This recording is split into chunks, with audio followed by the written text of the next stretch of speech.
rien à déclarer. 5 choses surprenantes sur Benoît Poelvoorde. Dans Rien à déclarer, Benoît Poelvoorde campe Ruben van de Voorde, un douanier wallon farouchement anti-français, qui doit faire équipe en tant que brigade volante avec son homologue de l'Hexagone, Mathias Ducatel, Danny Boone, après le passage à l'Europe, en 1993.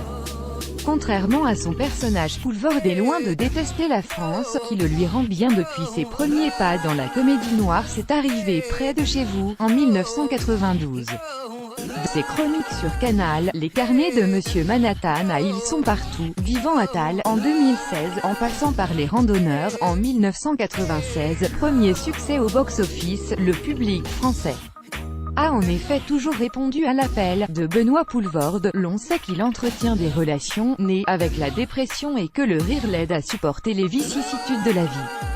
Il faut dire que la vie n'a pas été tendre avec lui dès son plus jeune âge.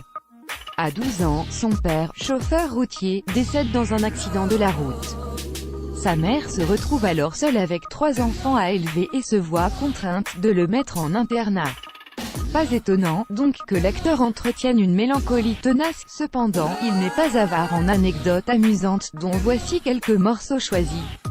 Un fils à sa maman. Bien qu'au cours de sa scolarité, Benoît Poelvoorde a été séparé de sa mère, il avoue aujourd'hui n'avoir toujours pas le cordon ombilical. Après le pensionnat, il est d'ailleurs retourné vivre chez elle jusqu'à son mariage, à 27 ans. Aujourd'hui, l'acteur vit toujours à Namur près de chez sa maman, qui vient tous les mardis et jeudis pour repasser ses chemises et faire le ménage. Je trouve ça compliqué de parler avec sa maman. Si on s'assoit autour d'une table, on se dit « ça va » et très vite, on n'a plus rien à se dire. Alors que quand je frotte et que ma mère récure, on parle de tous, de mon frère, de ma sœur, de la vie, confiait-il à nos confrères du Parisien. Très présente dans sa vie, sa mère n'est cependant pas envahissante, assure Benoît. Pas sûr que ses amoureuses aient apprécié. Un maniaque de la propreté, ses rendez-vous hebdomadaires avec sa mère ne sont pas qu'un prétexte pour discuter de choses essentielles de la vie.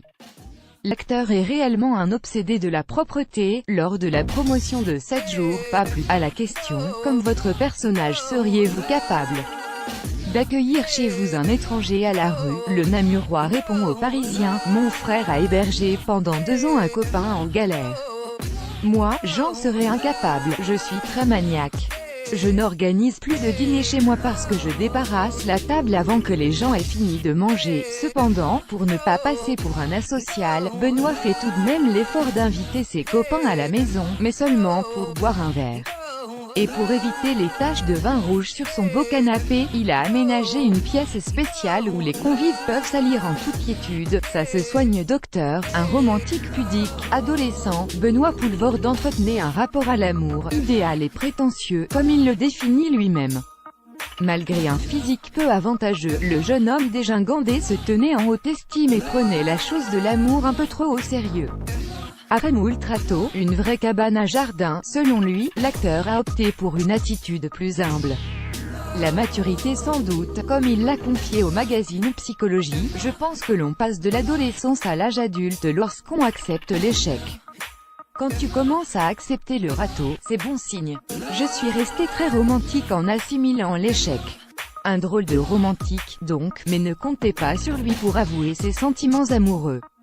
Celui qui déteste toujours autant tourner des scènes d'amour est trop pudique pour cela. Il ne faudrait presque pas se dire pourquoi l'on s'aime.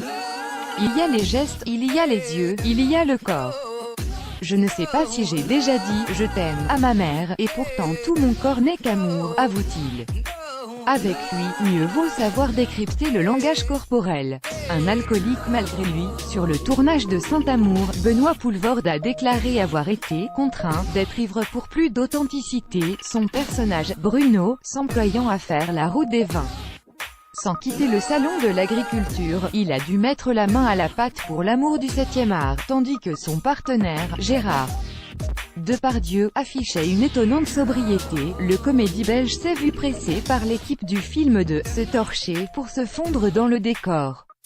On a tourné dans une vraie foire de province, le genre où les types finissent ivres morts. C'est très dur de jouer un mec bourré. Il fallait qu'on voie cette sorte de désordre dans mes yeux, confirme Benoît. Et puis, celui-ci avait une bonne excuse, sa claustrophobie, qui l'a poussé dès le deuxième jour à se lâcher. Commentez, partagez cet article sur le